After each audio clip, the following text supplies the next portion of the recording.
Let's get going, okay? I know some of you have more time than others, but I think we've got everybody all set. Whenever you look at Quizlet, you might have used it before, you might not have. It is just for flashcards, and our flashcard deck here is named CIS120, Prelude to Programming. So if you were on Quizlet and you searched for that, you should be able to find the flashcard decks that I have. And I don't have one for every chapter, just for some of them that have a lot of vocab terms. Now, there are lots of apps for your phone that will connect to Quizlet flashcards. So if you're bored, you're waiting for your car, you get oil changed, you can bring up the flashcard deck, things like that. Here in CIS, in our area, terms really do matter a lot, because if you can think of what a term means or what an acronym stands for, you're sometimes halfway there to answering a test question or whatever it is you're trying to do, so it can help a lot. Okay, so I wanted to do that so that you would be familiar with the terms before we did this Kahoot, because I don't want people saying, what? Okay, so you should have a Zoom session going if you want to connect before I start the Kahoot, so you can see it in both places.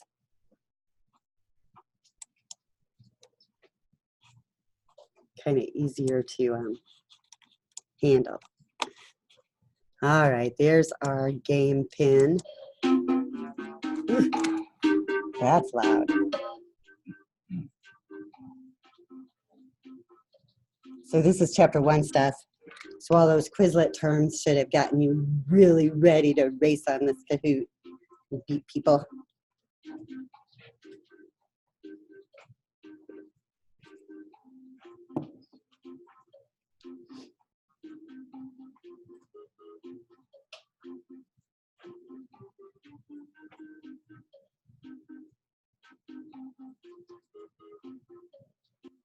I think we should have 21. So push those around you.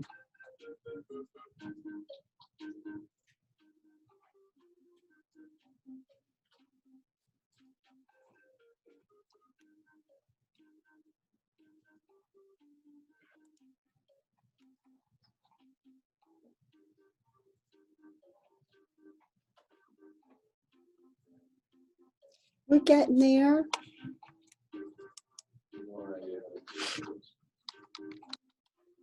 Go to www.kahoot.it and it'll come up with a big box, and type that number in there. They make it really easy. They try to.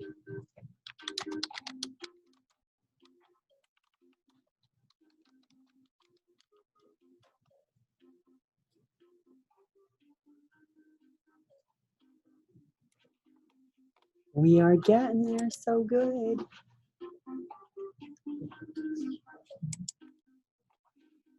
We're ready. Let's do this.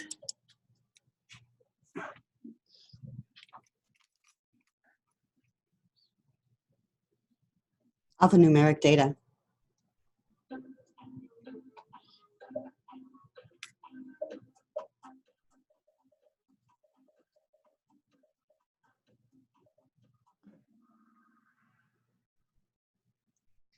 And you are all correct, because even the numbers are alphanumeric data. They should all be marked correct, right? So Kahoots fail. You got those right. We'll say, hey, score, you should be adjusted. I forgot it's not going by itself. But Alexis got the right one for what it wanted. Annotate.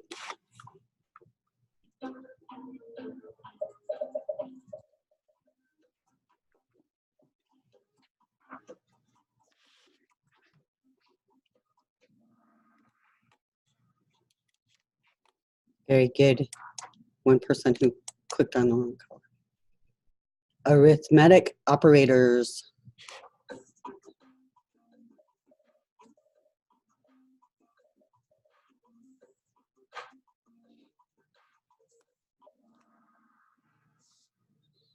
Very good. Assignment statement.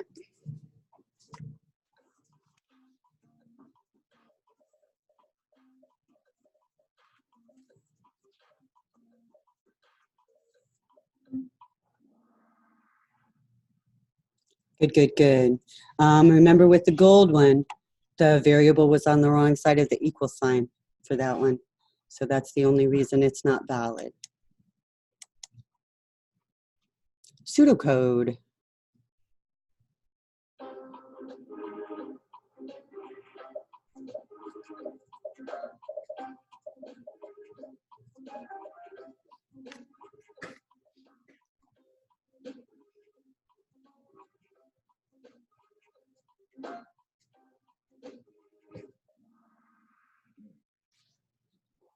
Very good. Remember, pseudocode is just it's kind of strictly formatted in our book, but those are just suggestions. So it's really free flowing however you want it. Concatenation.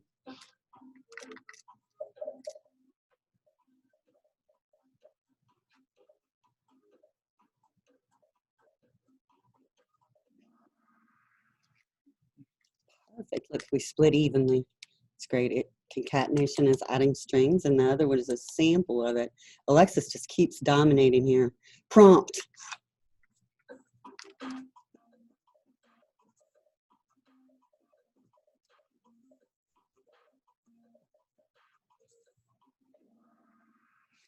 Good.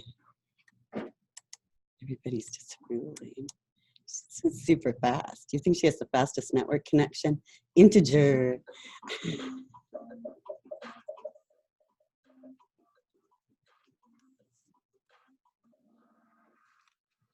Whoa. She's still.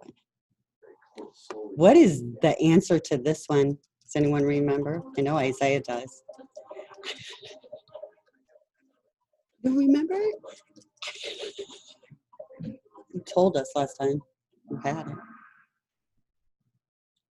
Really good, really good. Remember, the percent sign is the modulus operator. So it returns the remainder after a divide operation. It's a hard one. That's why I put it in there. How about this formula? What's the answer to that?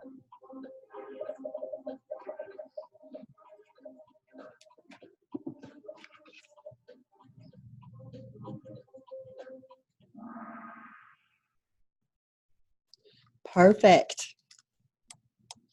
2 to the power of 3. You guys did great. Let's see how this goes. Is that Che or Chewy? Chewy and Daniel. And she rolled through the whole thing. Good job, you guys. Okay, I'm going to close out of it. Yay, we're having a little party. Thursday morning. Excitement. I like it. With Coach. Okay, so that last question, 2 to the power of 3, that one was going to get us ready for what we're going to do today. So today, if you remember, it's just going to be our quick Chapter 2 class. Now, I told you Chapter 2 is really in-depth and really involved, and you can just kind of surface scan it, and it's talking about storing data in memory that we use for our program variables. So it's very important, but it's pretty scientific and internal. I'm going to scroll down a little bit here in Canvas. Make sure you're seeing that. So we're looking at week 2 here, representing data. I have some things all stuck together here in our Canvas setup. So let's look at this week 2 info binary information. And there are several links on this page to what we want to look at. We're going to look at this binary numbering systems PowerPoint. So if you can't access it, remember you need to back up and click that you're done on those items in Canvas that you have to mark as complete. If you look at your modules, it doesn't show them to me unless I'm in student view. Let's see if I can get there, because I won't be able to get to it in student view either.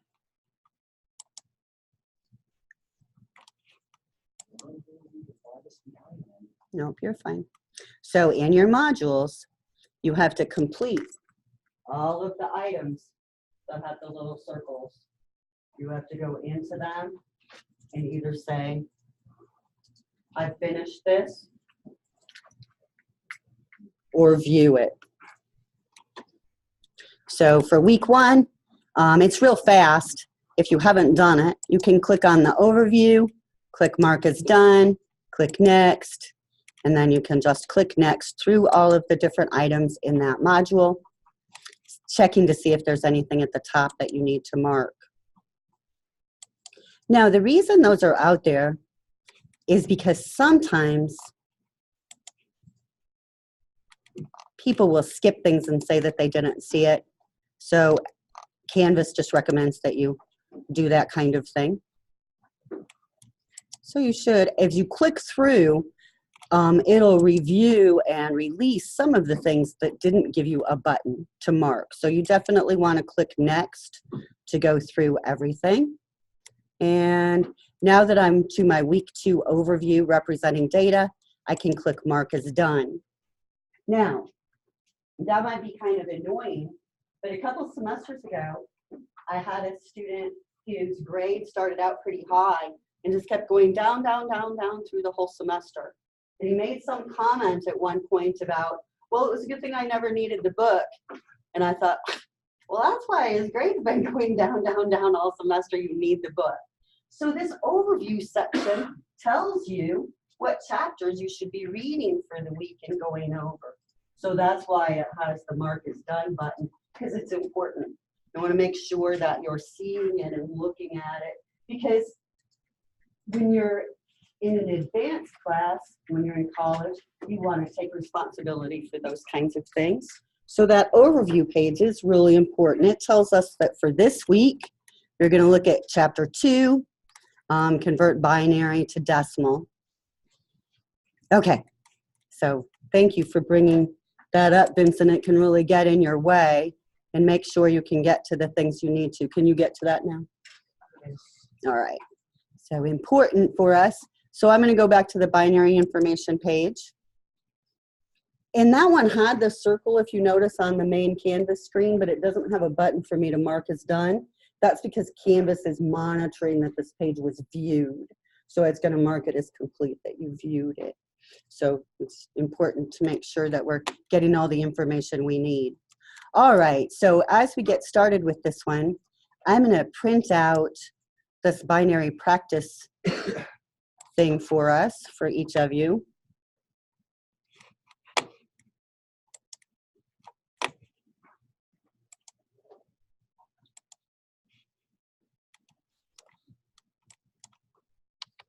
And you can do it online if you like. So if you want to open up that Word document, you can, but it's pretty basic. I'll show it to you. It starts out on one side. It has a number in binary representation and wants you to write the decimal representation. On the other side, it has decimal and wants you to write binary. This has to all be done by hand, because when you're doing binary to decimal conversions for a certification exam, like you would have to for a CIS exam, you can't use a calculator or anything. So these are very small numbers, but they are things that you need to try to get a handle on, being able to do by hand. Not hard. This can be a little bit out of our comfort zone. Let me see if I can get this to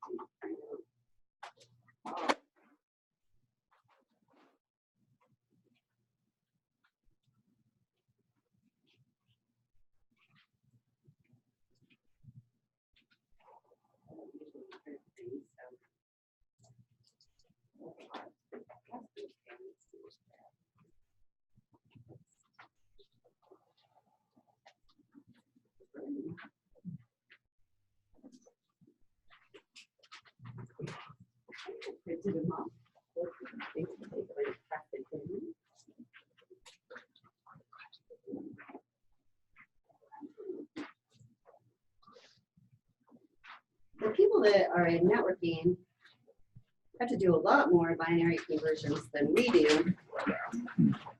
We usually just have a few certifications. All right, I think we got it all. So we're going to have some people in class that know how to do this because they've had electronics classes or networking classes or programming classes in the past. So help out your peers if you're one of those and you know how and it's easy peasy for you.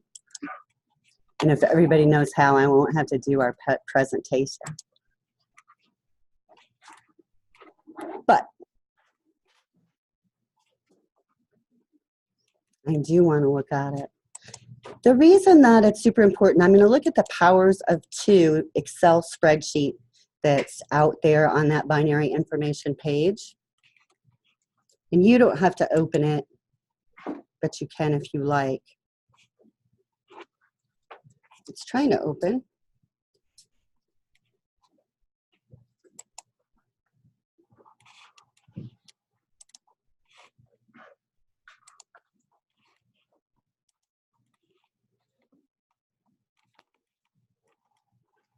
Binary is base 2.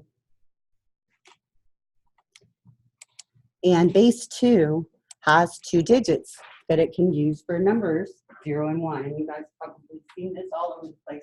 Why did they use base 2? Well, engineers way back in the 40s when they were using vacuum tubes for computers, very early implementations, the vacuum tubes either spun clockwise or counterclockwise internally.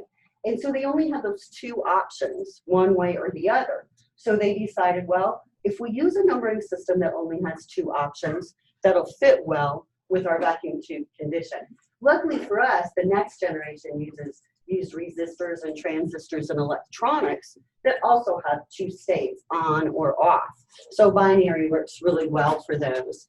Now, whenever they decided that they were going to use binary, they had to decide how much physical circuit memory they were going to build into those very first computers. If you think about it way back, that memory was physical electronic components that were huge, and they had to decide, how much do we need? You know, do we need 10 characters of data? Is that enough to do these math problems that we want to do? Or do we need 50 characters of data or 150? I mean, how much do we need? If you look at an old abacus, you know, it just had a few beads and they were able to calculate a lot of different numbers from an abacus. So how many pieces of data do we really need? Well, how are we going to find that data? How are we going to get to the right spot in memory? All of this has to be done in a binary way. They decided, first of all, that they needed to come up with some representations of space. So what is a good amount of characters that we need to keep track of? They said, well, you know, if we keep about 1,000 characters, that's pretty good. That's going to give us a lot of information. We'll be able to do a lot of calculations with that. That would mean that we would need 10 binary digits. Because if I take 2, which is my binary 0 and 1, to the power of 10, that gives me about 1,000. That gives me 1,024. And they decided, we'll call that a kilobyte, because a kilo is already 1,000. And they said, well, since we're talking about bytes here, we'll just call it a kilobyte. So 2 to the power of 10 is 1,024, and that's where we get the value for a kilobyte. Next, 2 to the power of 20, whoops, I'm going to kill myself on this thing, is about 1,000,000. That's where we came up with megabyte. And coincidentally, to make everything nice and have a good pattern, there are 1,024 kilobytes in a megabyte, because we're all being the power of 2 and all organized. So next, 2 to the 30th power gives us a gigabyte, a terabyte. And you can see how the powers of 2 are used to get those different storage values. So they're all really, really calculatable. If you were taking an exam and somebody asked you, or me, exactly how many characters can be held in a gigabyte, that would be a really hard number for me to remember. But if I knew that that was coming up and I could remember that it was 2 to the 30th power, I would be able to calculate it pretty easily. I'd have to use a calculator for that one, though. I wouldn't be able to do that in my head. All right, so the powers of 2 are really, really important for computing. So I'm going to look at this PowerPoint.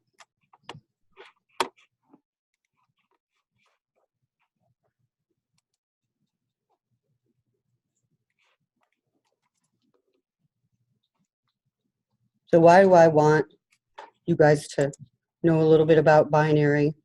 I think that if you understand what's going on behind the scenes, it makes some aspects of programming a lot easier. We don't need to know as much about it as some other fields. We really don't. But if we have a little bit of an understanding, it helps us. So if we back up a little bit, I already said blah, blah, blah, base 2 stuff. So where does that come from? Well, a number system, like our decimal number system or binary, is just using some special characters to express a value, right? To record it, to give it to us. And whenever we're working with numbering systems, the base of the numbering system tells us how many unique digits we have in that numbering system, and basically how many columns we have. And you'll see what I mean here. So I'm gonna click, no. Which one will click? There it goes. Back up.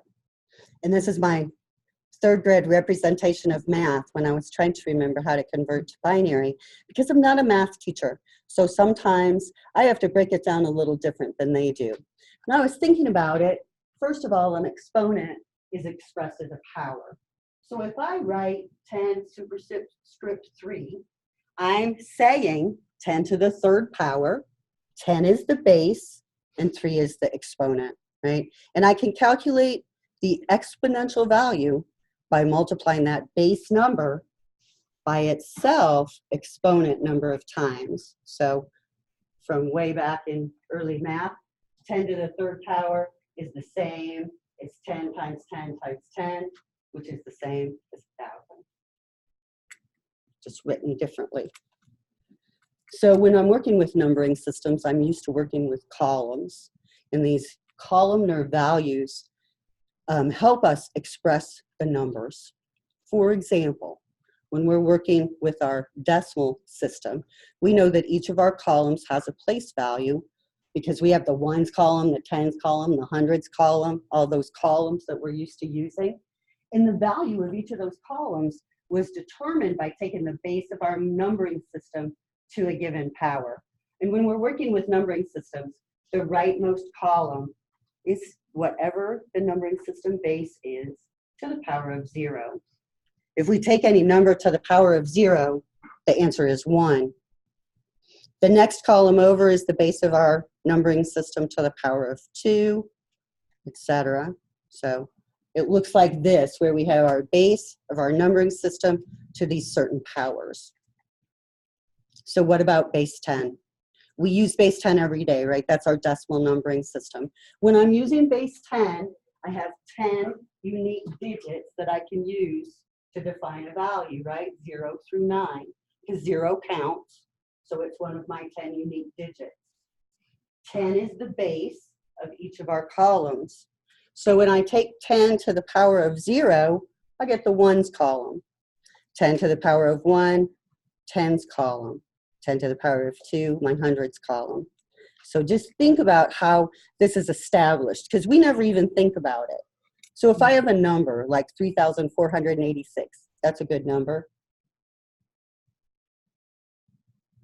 What do I do when I figure out how much that number is worth?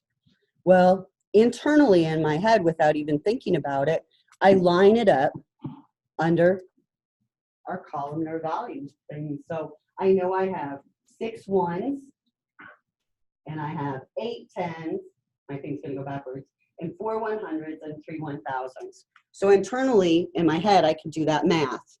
3 thousands. Do what? Are you seeing it? Let me go so you can see it. Does that make sense? That's what we do whenever we do look at a number, right?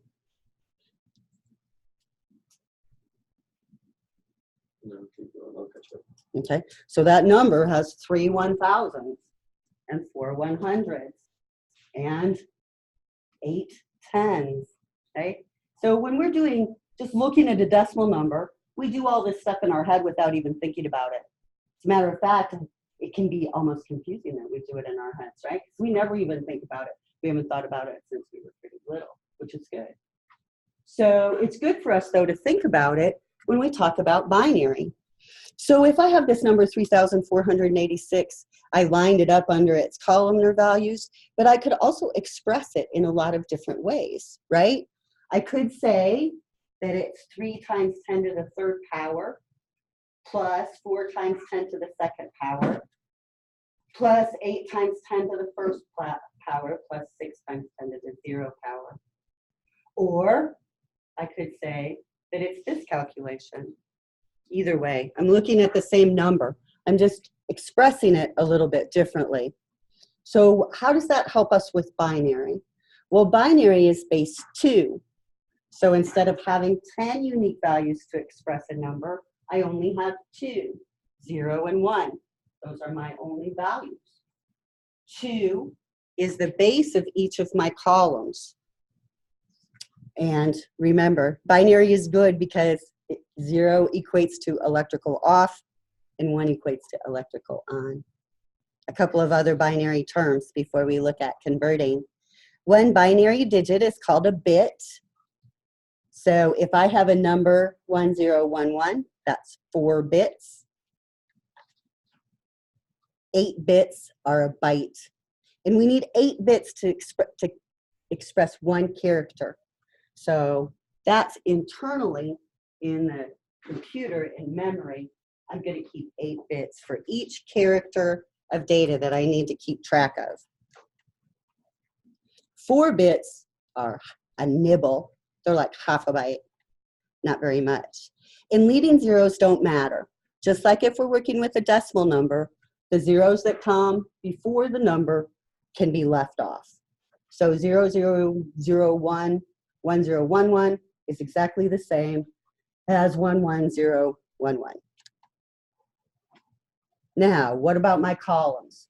2 is my base number. So when I write down how much value is applied to each of my columns, I'm going to use 2 as the base number. So again, I'm going to have 2 to the 0 as my 1's column. 2 to the power of 1 is 2. So that's going to be my next column over will be the 2's column. 2 to the power of 2 is 4. So that'll be my next column value is 4. So let me show it to you. It'll look kind of like this. So if I were to write the powers of 2 down up on the board, this is what I would have. 2 to the power of 0 is 1. 2 to the power of 1 is 2. 2 to the power of 2 is 4. And if you notice, those values just keep doubling as we go. So it makes it really easy to write down the values of the powers of 2. So these are going to be my columnar values. This is going to help me convert from binary to decimal. So now I've got a binary number. This number is 10111, and I want to convert it to decimal.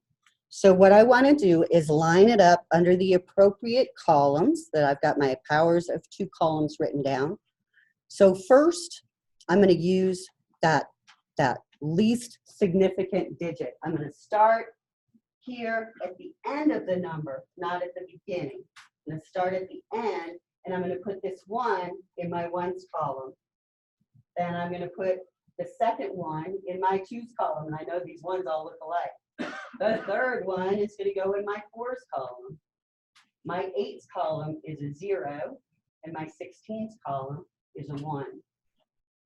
So notice how we've lined that number up under the appropriate columnar value. Now, to figure out what that column equals in decimal, all I need to do is add up the decimal value of each of the columns that have a 1 in them. So, my PowerPoint went wacky there. Let me bring all those 1s back. Whoops. So, I have a 16 plus a 4 plus a 2 plus a 1. So, binary 10111 equals decimal 23. Let's do another one.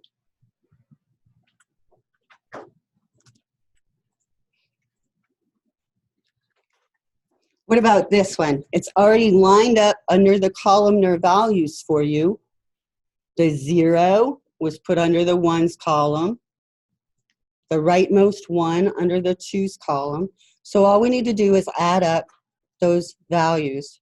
What would 11010 equal in decimal?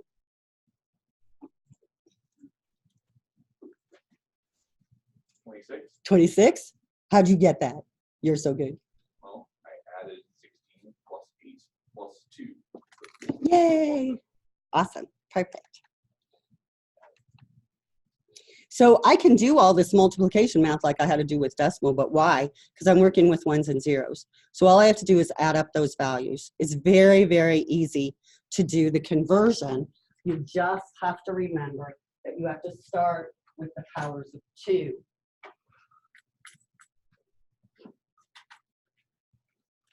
Okay, what about this number? 100100. What does it equal in decimal?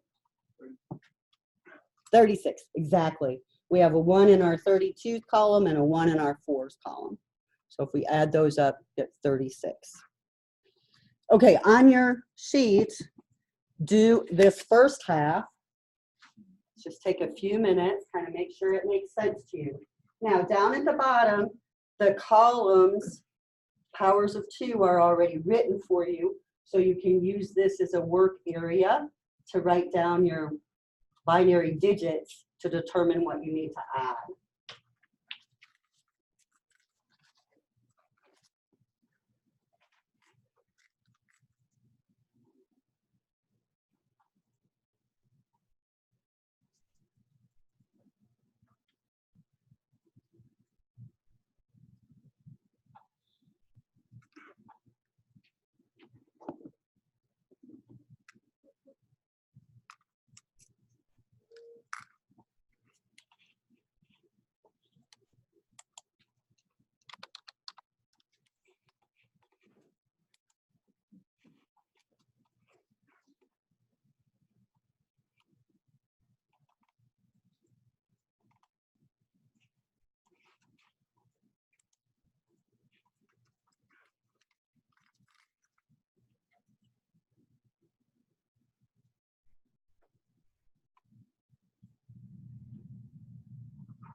guys are so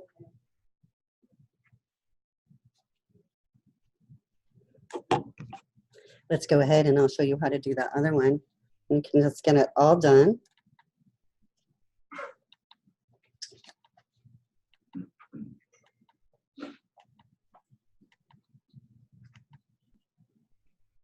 You guys are so good. I've usually had really good results with this because I try to break it down really simple. One year I had a girl in class at the beginning of the semester when we did this.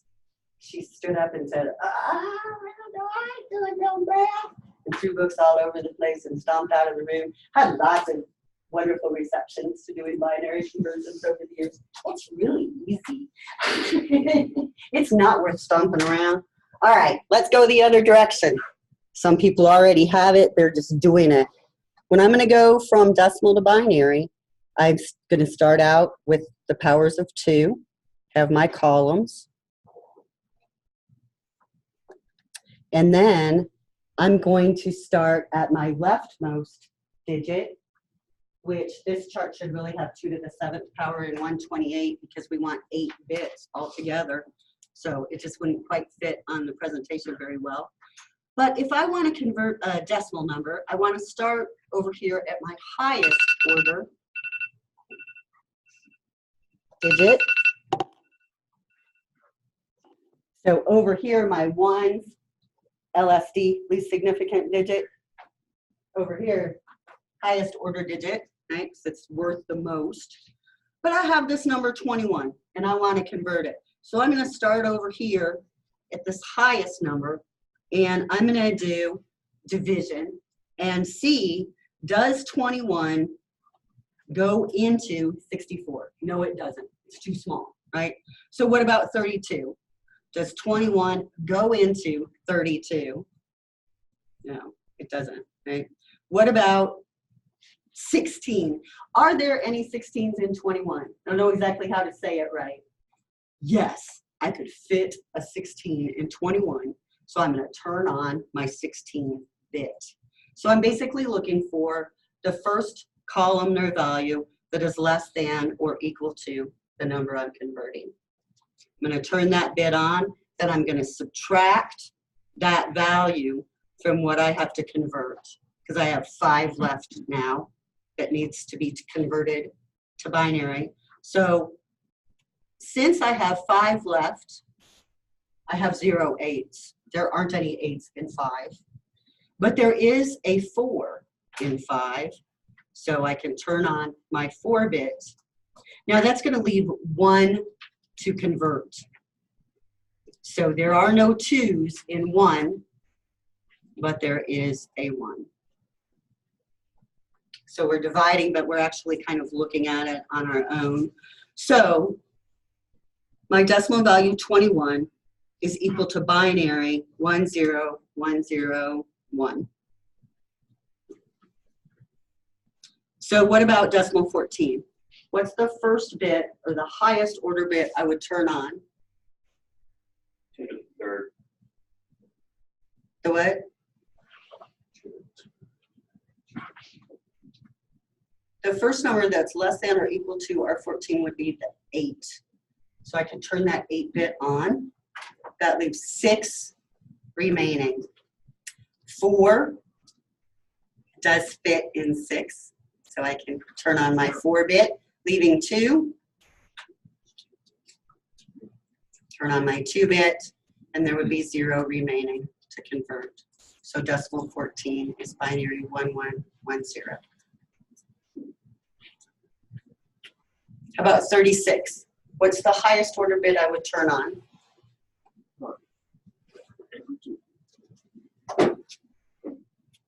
The 32 bit, or 2 to the power of 5.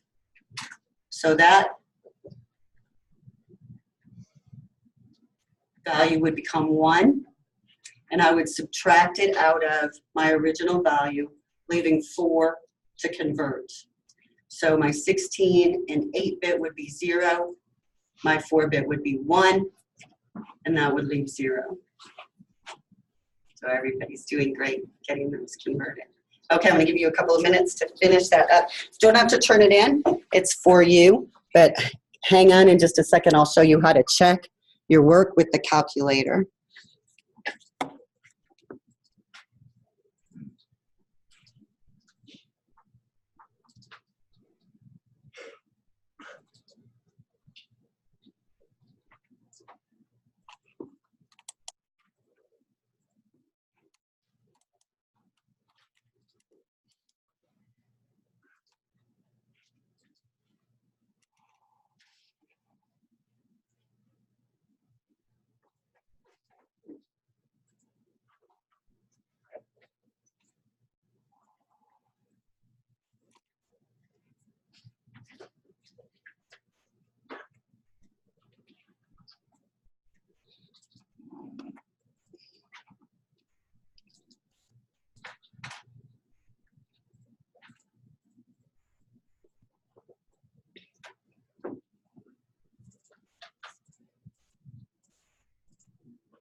Okay, I know we have some people still working, but let me show you how to use the calculator so that you can do those kind of conversions. So bring up the Windows calculator for me.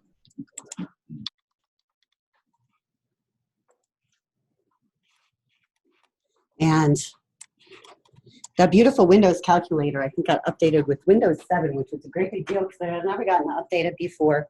And if I look at this calculator, it's just a little teeny calculator. I can't do binary conversions, but that's just this view. So if I change the view and change my view to programmer, that opens up some additional features of the calculator. So now I have these radio buttons over here that let me change the numbering system that I'm using. So right now it's set to decimal. So if I add, 54 plus 10, I get that number. But I can click on BIN and convert to binary. Now when I convert to binary, notice that it grays out all of the numbers except the 1 and the 0 on the number pad because you don't really need any of those. So you can do binary conversions super easy with the calculator. Just type in the binary number and click DEC to convert it to decimal or BIN to convert it back to binary.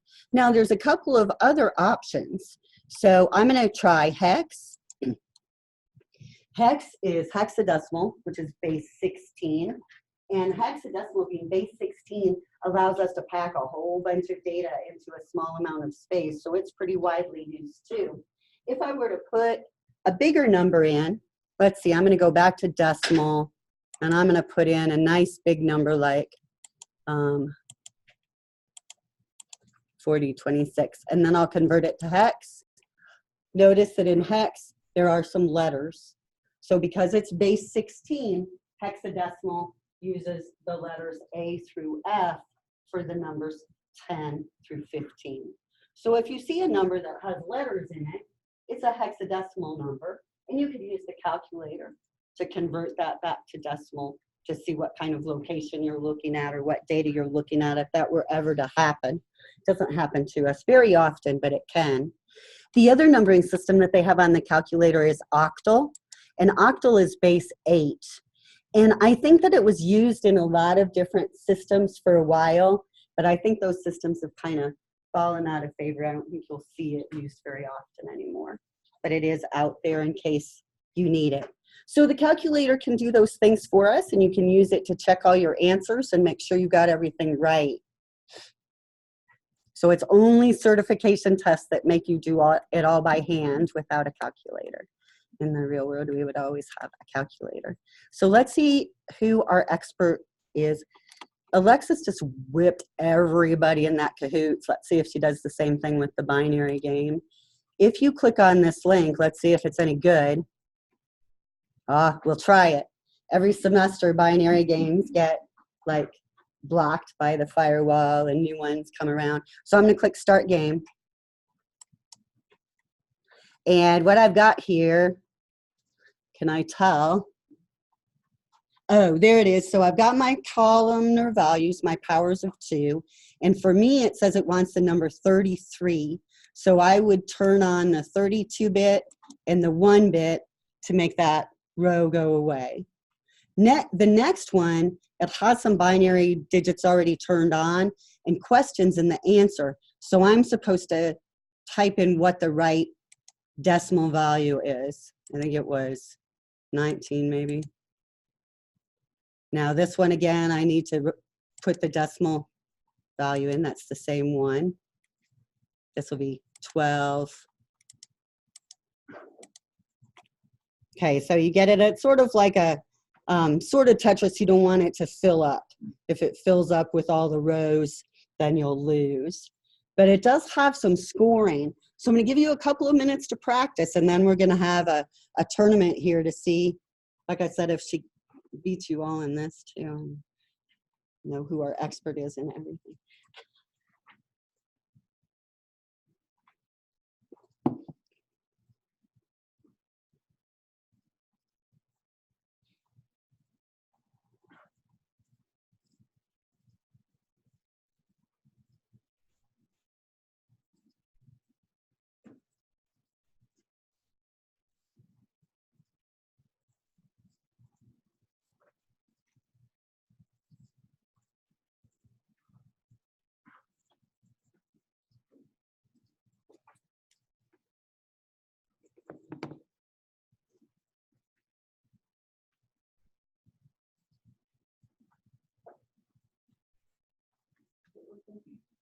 There was a really good one.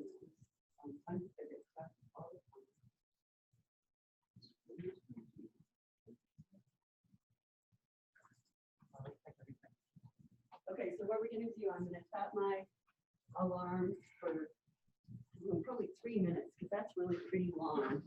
And we're going to see who our high score is. But if you start getting really high, I might be sneaking around behind your back to record your score before something happens. Start over. Yeah, hang on.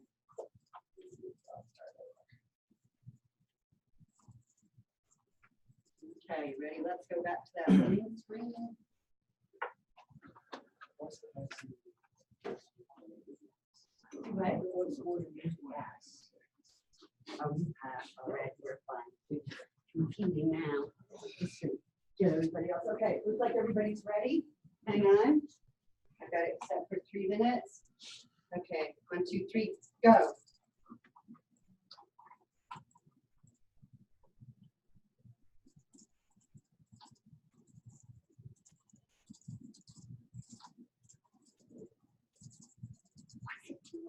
I believe it broke. Did you break it? I think all of us doing it at once might have. I think, yeah, you guys killed it.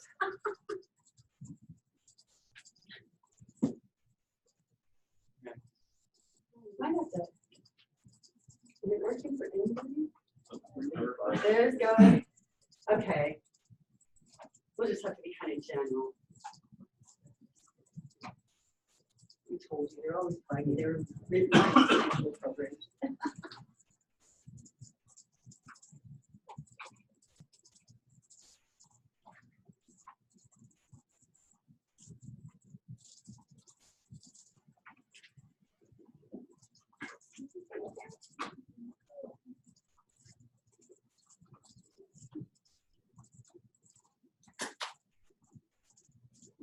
So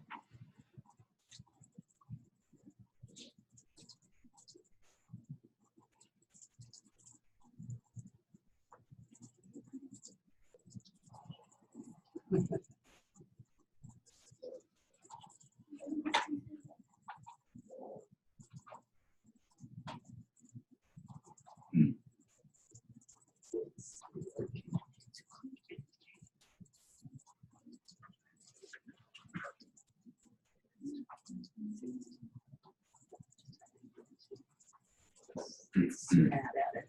We have too many people. It's still just only doing it.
we should stop.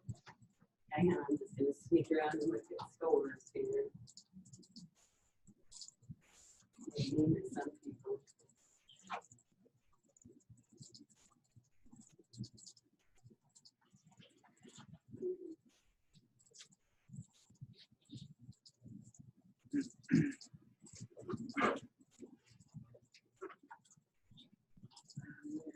Really high score.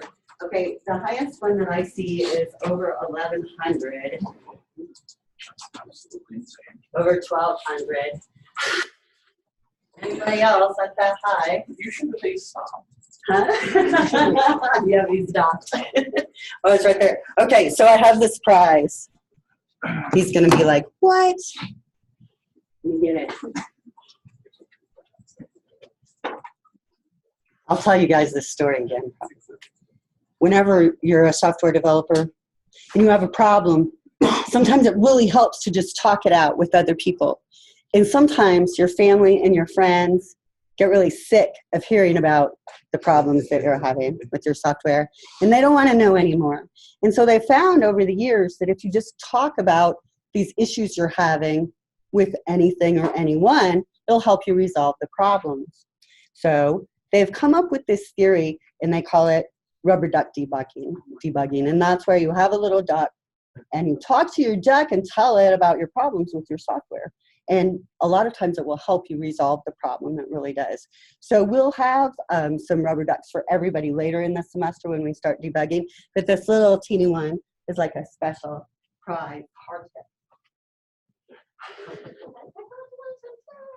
Give yourself a hand. Everybody fought hard. You guys did good. Website's bad. Game didn't want to cooperate. Good job. Okay, so hopefully you got some binary skills. Now, just a couple things before we break for lab. I'm going to go back to our modules section because there's one other thing in our modules that I want to look at real fast, and that's this ASCII chart.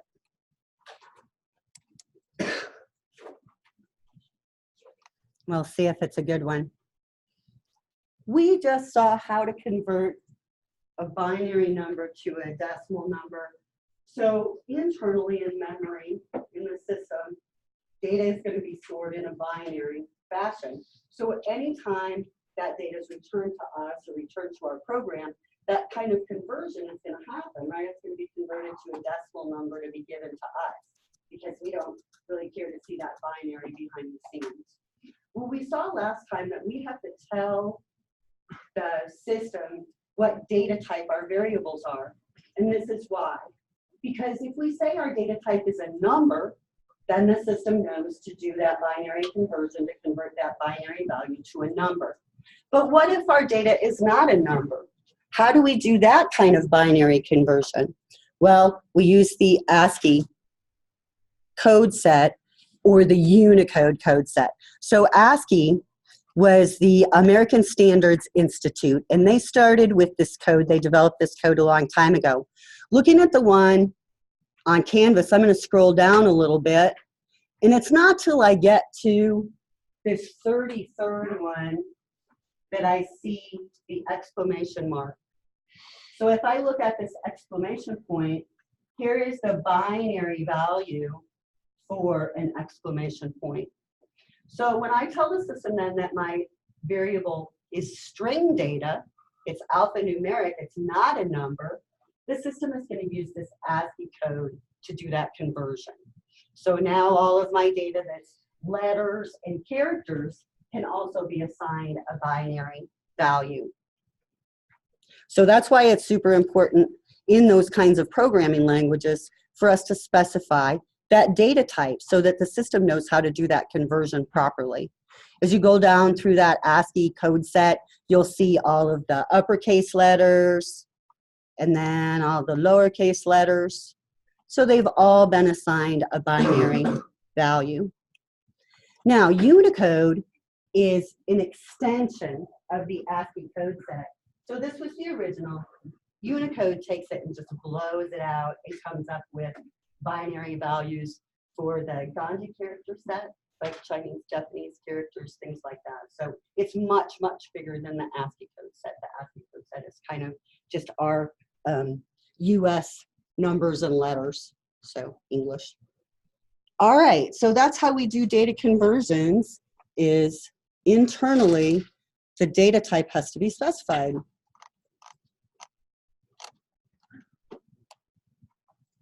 So we have a few other things this week. I'm looking at it now. You do have a quiz that's a binary decimal conversion. Don't forget about it. It's pretty short. And we have a couple of other assignments we have to get going here. To find the instructor's office one, I have a piece of paper up there beside my office door for you guys to sign in. We'll do that here in a second. We'll kind of take a field trip so we can get that one done.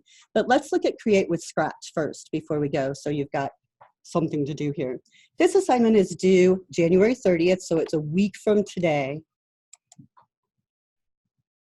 And this is kind of going to be like sort of our first program, but we're going to use this development environment called Scratch. So Scratch is a product right now of MIT, who has developed kind of outside of them originally, but now they keep it up. So we're going to have to use Splash for this, so you might have to enable it. So the first thing I want to do is go to the Scratch website. So let's go there. I keep making you guys go to all these different places, don't I? We do it a lot as software developers. Now, the first thing we've got to do is join Scratch.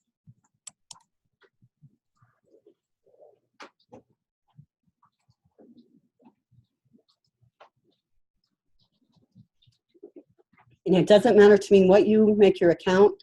We'll only use Scratch for this week's assignment. We won't be back to use it anytime later. So just remember it that long.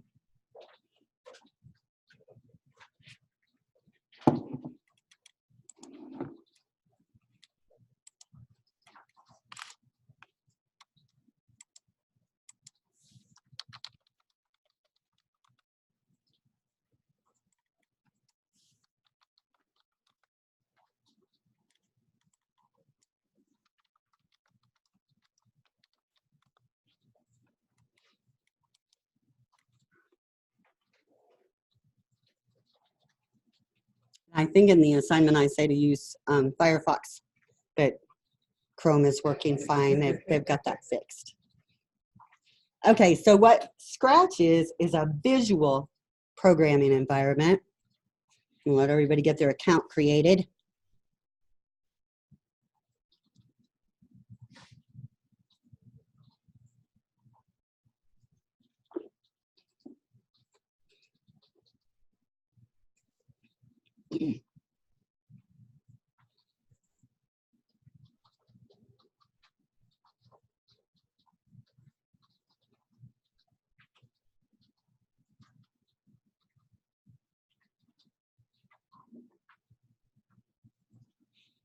Okay, once you're logged on, let's click Create.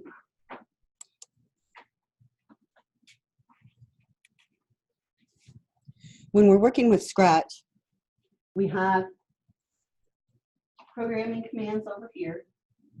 This is our area where we're developing our program. And over here, we can see a visual of what we're making Scratch do in this area of the screen. So on the far left, the little different colored spots are different kinds of programming commands that we can issue for Scratch. So let's see, I'm going to start this first one. I'm just going to say move 10 steps. So I'm going to drag that out into my development environment. Now, if I click on the green flag, that'll tell the system to execute, but it's not doing anything. And it doesn't do anything because I need to add in the go flag to my code to say when somebody clicks this, do this stuff. So let's see, where is that? I think it's under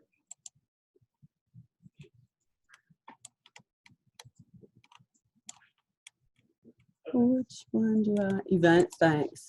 There it is, very top, well, not top of events, but the top of the list I'm looking at. So I want this one that says when the green flag is clicked.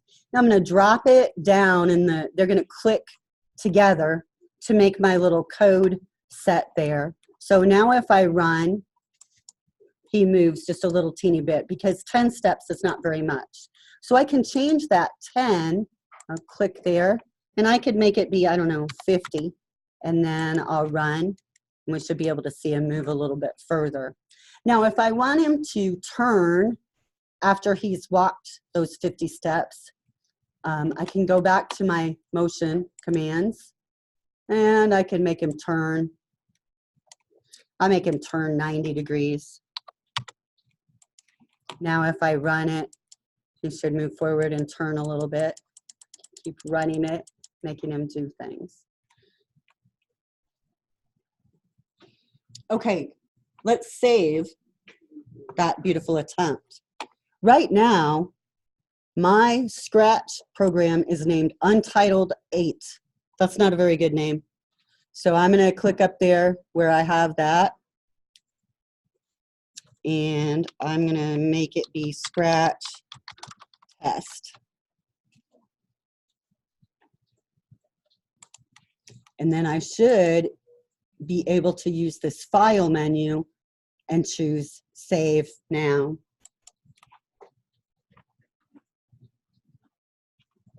Now I've made sure I've saved it. So I can go to my project page, see project page, and I can see my project. Right now it says your project is not shared, so I have to click Share. And once I click Share, I'm going to grab the URL and I'm going to post it to our Canvas assignment so that everybody else can go look at my Scratch game.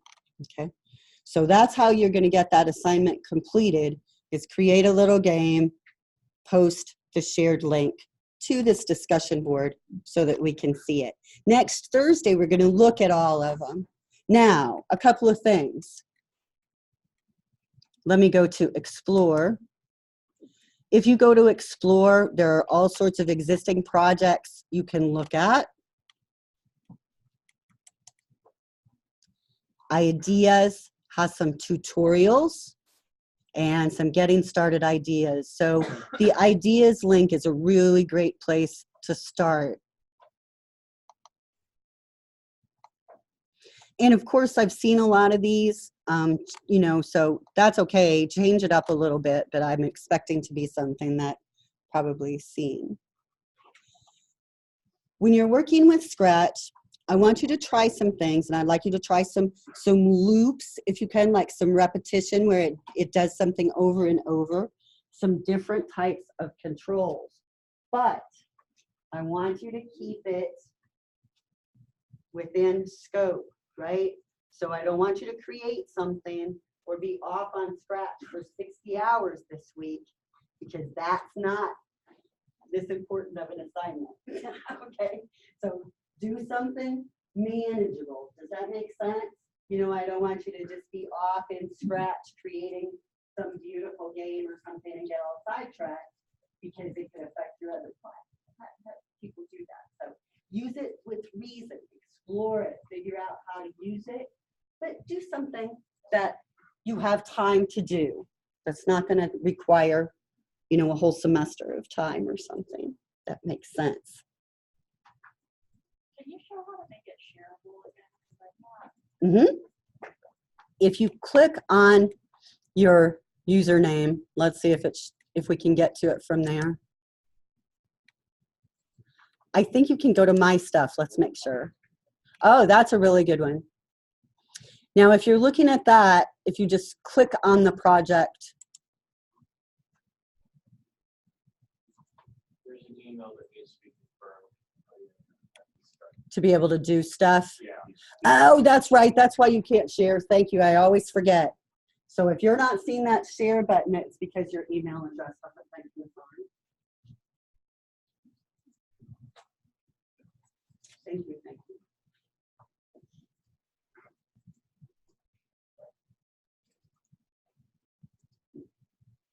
I had a guy one time with Scratch create the whole Bible story, I think. It was like a 75-minute Scratch thing. And then he was really upset that the class didn't want to sit and watch every second of it. We don't have time. So that's why I always try, keep your scope within reason. Okay, that's all it for today. So lab time, you can work on your Scratch. Make sure to not forget about that binary quiz. So if you want to get that done before you get out of here. But let me know if you've got any questions or you're running into any trouble. So the rest of our time is for working on this stuff.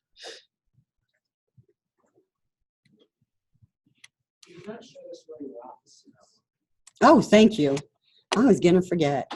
Let me stop this thing.